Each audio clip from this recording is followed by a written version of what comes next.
The World Cup, now in its final stages in South Africa, is more than a sporting event. Joining us for this week's Smith Business Close-Up is marketing professor Hank Boyd, who recently led an MBA student trip to the World Cup. Professor, thank you for being with us. It's great to be back. I want to know, did you bring us back one of those horns? What do they call those things? Vuvuzela. Unfortunately, I didn't put it. It's too big to get in your suitcase. That's part of the problem. But I'm thinking at an upcoming football game, it'd be great to pull one of those out at a key moment. They are certainly something that's emblematic of this FIFA World Cup 2010, but it makes an unbelievable amount of noise from one of these things.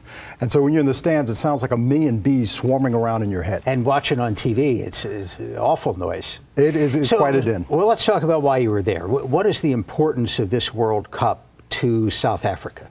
South Africa is an unusual opportunity that it's the first African nation to host the World Cup. And the fact that it's South Africa, we can't lose sight of the history. When you hear the word South Africa, the first thing that probably pops in your mind is apartheid. Right. So we have this horrific system of racial separation that went on in this country.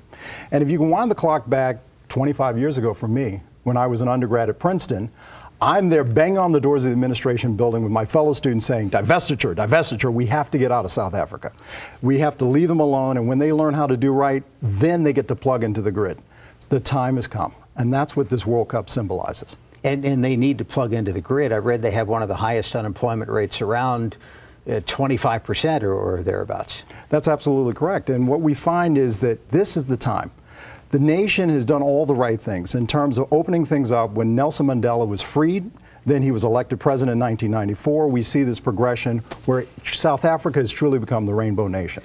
What does it actually mean? It'll be interesting to, with a few years hindsight, to be able to see what the impact was. I think in terms of sporting events around these parts, we have the Preakness, or we have the Grand Prix is coming, and there's always estimates of the economic impact, but you wonder what it really is. Well, in the short term, what's interesting, you always spend more than you thought. Construction of all these different stadiums, there are a total of 10. One was refurbished, but 9 were built, and so you look at the cost. There is a special train that was developed to get folks into major cities that goes from Oliver Tambo Airport into Johannesburg, out in the Sandton area. And these costs become cost overruns, and in the short term, yeah, a lot of griping's going on among South Africans saying, man, we didn't think we were going to spend all this money. But in the long term, with the multiplier effect, I think it'll be quite real for the country in the sense of more tourism, more national pride, and more people will come into South Africa. So it's coming. You just have to wait. Let's take a quick look at the photo album that you assembled from this trip. We saw one of the shots of the soccer stadium, and then this is as far south as you can go, right?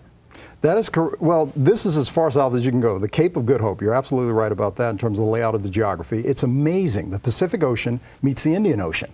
And so when you're there, you might even see a few penguins running around. An interesting part of the world. Pretty cool spot. And then what else did we see on our travels? Now, that's the Grayston in good old Johannesburg. And we stayed there. It's part of the Southern Suns hotels. We had the chance to speak with the CEO of that operation, Mr. Graham Wood, who gave a fantastic lecture to the students. And as an added bonus, Bafana Bafana was staying at that hotel, and we were there.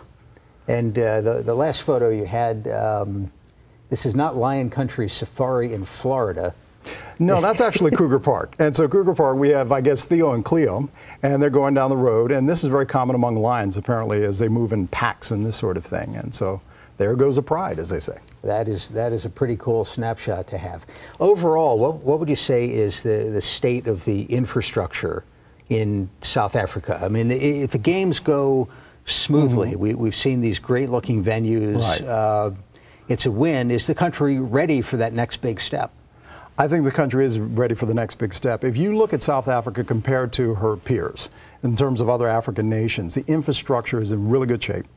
They are major arteries, their roads work well. The light rail train that I mentioned earlier, that's in place now. It came in early, which is kind of unusual in the land of construction.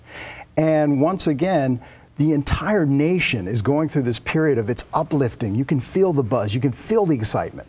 And everyone's happy to be saying we're hosting the World Cup and what this means, once again, to the continent of Africa. Good place to leave it. Hank Boyd from the Smith School of Business, thank you for being here. Thank you for having me.